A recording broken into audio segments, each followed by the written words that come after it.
that I'll remember is what Rizwan said at the end about when something happens. It was like when my colleague asked me about, you know, the day after Osama bin Laden was killed, like, what do you think about it? And my white colleague was like assessing me about if I got it right or wrong, you know, in her purview, right? He said why we should be questioning why that question is even appropriate. I felt like the event tonight gave me a deeper understanding of what it was like to be Muslim in America. It definitely helped me to connect a little bit deeper with what it is that they have to deal with and try to connect it to my own experiences as well. Creating the safe space is essential because we can acknowledge those differences that we have as individuals, but also find a connecting theme, you know, in that process as well.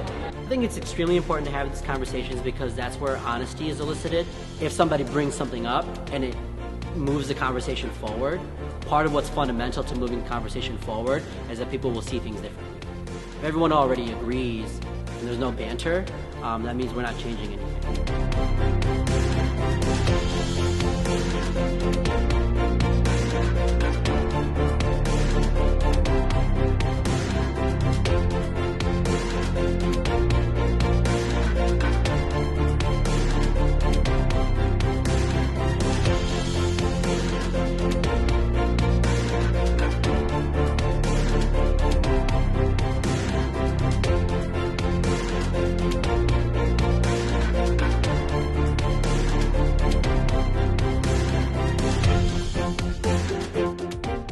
One thing that I noticed when I started working on The Daily Show was the fact that the issues that we were dealing with and the stuff that we were talking about regarding American Muslims, regarding the Middle East, how that was having an effect not on policy, not on lawmakers, not on even Fox News, but it was having an effect on American Muslims. What I was able to do from that vantage point, and have been able to do, and have been really honored to do, is to send, I would say, missiles of comedy across the airwaves to attack the misinformation and the bigotry and the racism that is out there and is prevalent.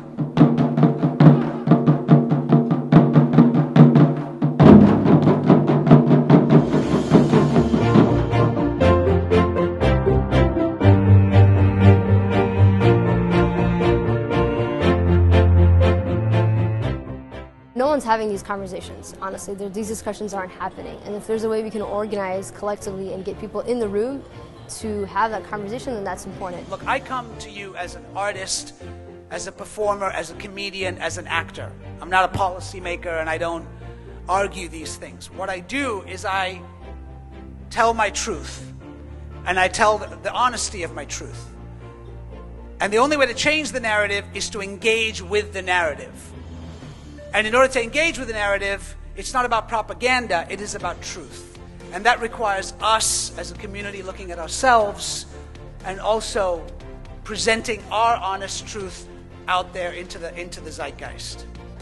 I hope that you join us on this groundbreaking journey to build a different kind of narrative and a different kind of reality for this community and for the country. The best programs, the best policies, the best interventions are the ones that are based on solid research, data, and evidence.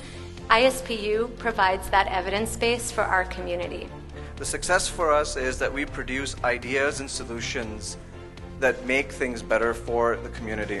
When we put together the best minds, the best scholars, the academics, the imams, the counselors, and come up with recommendations, our hope is to see that those recommendations are applied and that it can impact your families, your kids, and future generations, inshallah. It's not just responding to the issues of today, but scanning the horizon for the opportunities of tomorrow.